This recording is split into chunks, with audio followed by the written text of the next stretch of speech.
che niko snimio se. Nadam se. Ćao. Čekaj da završim pa ću doći.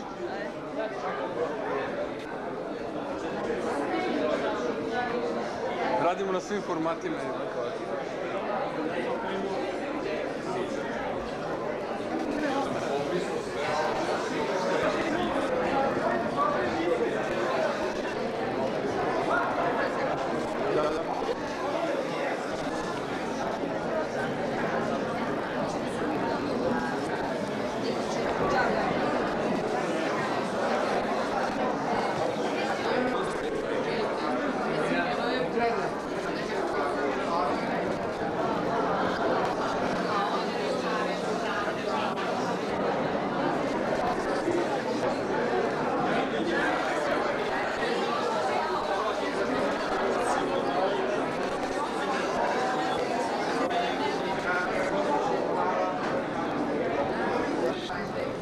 Tad sam bila najmlađa, Tina.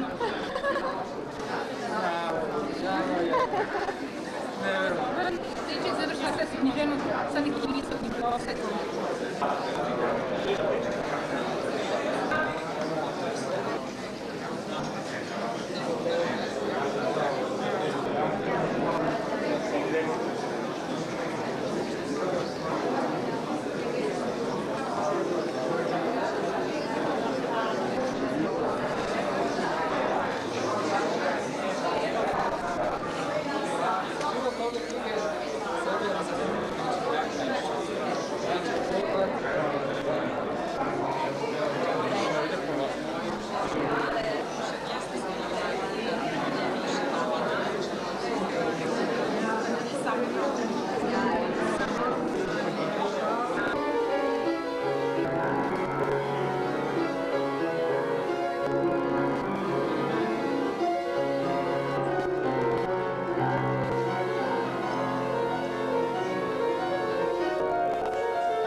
nepredvidljivostima, promeni redosleda vrednosti, promeni skale vrednosti. To ne govorim slučajno povodom knjige Mihajla Kažića Prekinuto putovanje. Iznenađuju i autor ova knjiga i upravo se pojavljuju da obogate književnu scenu i da onaj sam vrh književnosti promene, poremete najuzbudljivijem značenju i da ponude čitalačko uživanje. Ovu drugu njegove knjige Prekinuto putovanje objavi istovremeno kao i veliki nemački izdavač ovoga puta. Međutim, prošlo da smo malo pretekli Nemce i 4 nedelje pre njih objavili knjigu, ne treba da bude nikako iznenađenje. Postoje pravi detaljni razgovori o ovom romanu, ali mogu reći da je ovaj autor koji je, kažem, naglo ušao u svet literature, jer je on po profesiji građevinac, čovek koji je pre 10 godina dobivši jednu uglednu stipendiju otišao u Sjedinjene Države, koji je doktorirao tehniku i iznenada počeo da piše. Evo, ovom knjigom donosi jednu vrstu romana, da mi možemo reći da pripada onim knjigama u kojima se mešaju žanrovi. Onim knjigama koje pretenduju da budu, kako se to kaže, integralna proza. Reč je o romanu koji je istovremeno i avanturistički, i ljubavni, i pikarski, i kriminalistički, i porodični, I to o romanu koji ima vrlo suptilne misaone dimenzije koje ga čine izuzetno ozbiljnom knjigom. Kažić želi da piše van svih književnih škola, književnih modela, književnih polarizacija. On želi da se osloni na ono što je u celokupnoj literaturi najuzbudljivije, želi da se osloni na bajkovitost sveta, na činjenicu da je svet nepredvidljiv, da je život satkan od iznenađenja i da ništa od onoga što čovek planira, ništa od onoga što se snuje negde u budnom stanju ne ostvaruje se. Snovi, predodređenost, uslovljenost, neobičnost, iznenađenje, to je ono što određuje ljudski život. Svi oni pokazali u nekim svojima, a čas se događaju u nekim prepoznatljivim prostorima Evrope, konkretno u Parizu, Južne Amerike, Brazilu i Argentini i još u nekim drugim delovima sveta. Ali pažljiv čitalac u svim tim delovima sveta otkriva naš duh, otkriva naše potrebe.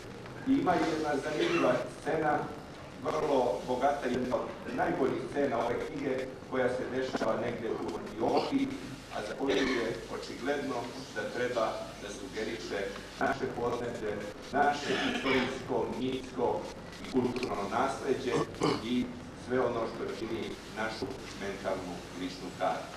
A to što je jedan od glavnih junaka, neki Pustolov Marković, koji živi u Južnoj Americi i koji kao neki spiritus movens spaja sve ono što druge ličnosti delaju, to je samo još jedna opomena da od sebe ne želimo i da nećemo da pobegnemo, da pričajući neke univerzalne priče pričamo o sebi.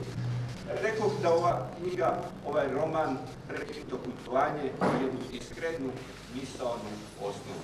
To je, a ona bi se možda pojednostavljeno mogla iskazati kao shvatanje da je svet bipolaran. Da tamo gde ima smrti, ima i život. Da tamo gde ima ljubavi, ima i mržnje. Da je negde u blizini dana i noć, makar u suprotnom delu sveta, i da dobar pisac, razumevajući tako svet i njegovu bipolarnost i njegove suprotnosti, u stvari ka svoju priču od nepredvidljivosti, od čudesa. I još jedna tanana nit uokviruje ovu knjigu. To je osjećanje smrti kao definitivnog ishoda. Mada je knjiga bajkovita u najlepšem, pa i najbukvalnijem značenju bajkovitosti, mada ona neprekidno donosi jedno ozarenje čudesima, nepoznatim predelima, mitskim prostorima, u njoj se neprekidno osjeća bliskost smrti. Jedan vojnik, a vojnici takođe čine junake ove knjige, kaže iznenada, čujem kako smrt korača. Kaže to gotovo neočekivano. Ako bi čovjek osnovno raspoloženje ove knjige hteo da iskaže jednom od rečenica iz proze, onda bi to bila upravo ta rečenica koja govori o patnji. Inače, zavidno jezički spojevita, dobro komponovana, sa reljefnim likovima, ova knjiga zaista pripada tim bogatim, nepredvidljivim, iznenađujućim knjigama za koje sam siguran da će da očaraju veliki broj čitalaca. Pošto ne mogu da čestitam izdavaču, da mogu samo autoru, da mu poželim još uspeha i da obećam zajedno s njim da ćemo njegovu prvu knjigu Carka Laćana skoro vidjeti u našem izvodu. Hvala vam.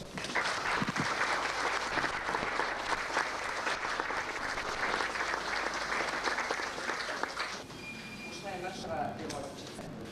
Nije se uplašila. Koračala je odlučno prema direktorovom stolu. Izgledala je smešno u plavoj suknjici sa do kolenica. Na kratkim mršavim nogicama istircala su se kvrgava kolena. Kako su u štapićima povesti direktora? Imala je crnu upletenu kosu, a badenaste oči bile su je lepe i krupne. Tek kad je prišla, direktor je zapnio modricu na čelu. Ja sam došla da se upišem kod vas. Gledao ju je začuđen. Ali, dete moje, upisi su odavno prošli. Osim toga, ovde ne može da se upisuje po želji. Potrebne su opširne provere. Jeste, ali mene su odveli u pogrešnu školu. Gledao je u neverici. Njegova škola važila je za najbolju među najboljima. Večito je bio obas od traženjima najuticajnijih ljudi da im se deca upišu preko veze. Sada je pred njim stajala sasvim siromašna devojčica. Tražila nešto zašto su i najmoćnije porodice primorane da ulažu sav svoj ugled. A zašto nije došao tvoj tata? Moj tata po celu noć radi i sada je umoran, on sad spava. A majka, devojčica je pognula glavu, ne odgovoriš. Kažeš pogrešna škola. Hajde da pogledamo ovu moju školu, reče direktor ustajući. Čuvar na portirnici virio je kroz opširinuta vrata. Kao omađijan pratio je na drugom kraju hodnika tromih pod devog direktora i mršavu devojčicu koja je veselo skakutala. Kad su ušli u jednu učionicu, nastavnik je prekinuo čas. Đaci su ustali u znak pozdrava. Sedite, deco, mahnuo je direktor rukom. Ovo je vaša nova drugarica. Nastao je Rajac. Predstavi se lepo. Vartuk Valerijan. U razredu se čuo prigušeni smeh. Vidiš, Vartuk, reče direktor, dobila si priliku. Za mesto u životu morat ćeš sama da se izboriš. Mršava devojčica pošla je pored klupa prema dečaku u poslednjem redu, koji je jedva suzdržavao smeh. Sela je baš na praznu stolicu pored njega. Dečak se zacrvenao. Podrugljivi pogled ljudi su sada upereni prema njemu. Direktor je izašao iz učionice, a nastavnik je nastavio čas kao da se ništa nije dogodilo. Ponovit ću reči jednog od najvećih španskih mudraca, Antonija od Nebrihe, koji je davno, vrlo davno rekao: piši kao što govoriš, čitaj kao što je napisan. Tamo bio naučen da verujem u čuda i da je nemoguće ostvariti. I iz te svoje neke sulude želje da ostvarim nešto neostvarivo, ja sam uradio nešto o čemu mnogi ljudi u Nemačkoj sanjaju, o čemu mnogi iz Indije, iz Južne Amerike isto razmišljaju, da naime da jednu knjigu plasira na nemačkom tržištu, koje je jedno veoma bogato i nemilosrdno tržište, da je jedna velika konkurencija ne samo među živim piscima, nego i među terminovnim piscima. Moja malenkost bez nikakve reputacije kao pisac ili kao pesnik, uspeo sam da objavi jednu knjigu na nemačkom koja je odmah posle Berlina bila proglašena knjigom nedelje. Kasnije sam napisao i drugu knjigu iz Nemačke na srpskom, tu istu knjigu sam preveo na nemački i ta knjiga trebala da se pojavi u junu. Međutim, kad sam ostvario to čudo, onda sam shvatio da sam, naši ljudi rekli, zaželjavaju, da su moji snovi u Beograd. I kao što se Jevreji okreću večito prema Jerusalimu, tako su mi okrećeni prema Beogradu. I ovde su moji snovi i svi ti ljudi u knjigama su ljudi iz snova i mnogi od tih ljudi su večeras ovde sa nama. I ja vam se veoma zahvaljujem za mnogo ljudi koja nisam vidio 15 godina, po 10 godina i hvala vam što ste odazvali ovome. Ja sam imao puno promocija i puno prijema u Nemačkoj, međutim ovako nikada nisam bilo uzbuđen. Da se knjiga pojavila je, u 3 dana nisam spavao, tako da ovo je veliki trenutak za mene. I želeo bih da se zahvalim ljudi iz Prosvete Červenog Mitrovića i Ministra Saviću, koji su uz izvanredne napore uspeli da tu knjigu ostave samo 2 meseca od potpisivanja ugovora za pojavljivanje na knjižarama i uz tako velike napore da uspeju da preduhitre promociju i da publika u Beogradu dobije priliku da 6 nedelja čita tu knjigu ranije nego u Beogradu. Ja se još jednom zahvaljujem. Ja ne znam, sad je u programu bilo predviđeno da ja počitam jedan deo, međutim, koji znam, nećemo se sastaviti, ja sam da mogu uzeti, tako da ne bih mogla ni rečenica.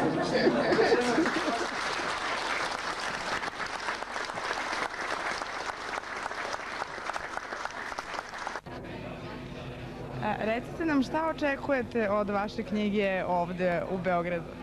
Pa, život ove knjige se odvija na sasvim drugom načinu nego u Nemačkoj. Ovaj čitav poduhvat je nastao zbog mojih snova i jakog osvobljivanja od mojih knjiga u Nemačkoj, Ja sam veoma zažalio što to nije objavljeno u Jugoslaviji. Vidite, kao što se Jevreji stalno okreću prema Jerusalimu, tako se mi okrećemo prema Beogradu. Ovdje su moji snovi i zbog tih snova sam ovdje došao. Vidite, ja sam imao čitavu seriju promocija i predstava u Nemačkoj, ali nikad nisam bio tako uzbuđen kao u ovom priliku. Da li mislite da će ovdje da zasene i slavu vaše knjige u Nemačkoj?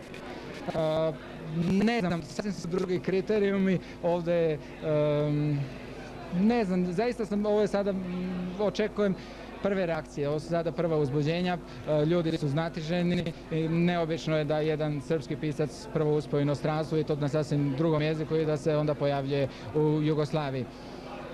Ja se nadam da će me srpska publika prihvatiti, iako se ova knjiga dosta razlikuje od klasičnih knjiga. Znači tu nemamo onih klasičnih karaktera, nemamo osjećanja, nema ono što mi zovemo slovenska duša. Ova je srpska knjiga, međutim, nastala je pod velikim uticajem zapadne kulture. Ona je počela da se piše u Americi, kasnije nastala u Nemačkoj i pokušao sam ovom knjigom da vidim kakve su sličnosti, šta možemo mi da ponudimo svetu i šta je ono što lepo se zapada, šta bi publici u Srbiji predstavljalo jednu radost u čitanju. Hvala lepo. Hvala vam veliko.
Od koga sam tamo bio naučen da verujem u čuda i da je nemoguće ostvariti. I iz te svoje neke sulude želje da ostvarim nešto neostvarljivo, ja sam uradio nešto o čemu mnogi ljudi i u Nemačkoj sanjaju, o čemu mnogi pisci iz Indije i iz Južne Amerike isto također maštaju, da naime da jednu knjigu plasiram na nemačkom tržištu koje je jedno veoma bogato i nemilosrdno tržište i da je jedna velika konkurencija ne samo među živim piscima, nego i među preminulim piscima. Moja malenkost bez ikakve reputacije kao pisac ili kao pesnik uspjela je da objavi jednu knjigu na nemačkom koja je odmah posle objavljena bila proglašena knjigom nedelje u Nemačkoj. Kasnije sam napisao i drugu knjigu iz Nemačke na srpskom i tu istu knjigu sam preveo na nemački i ta knjiga treba da se pojavi u junu.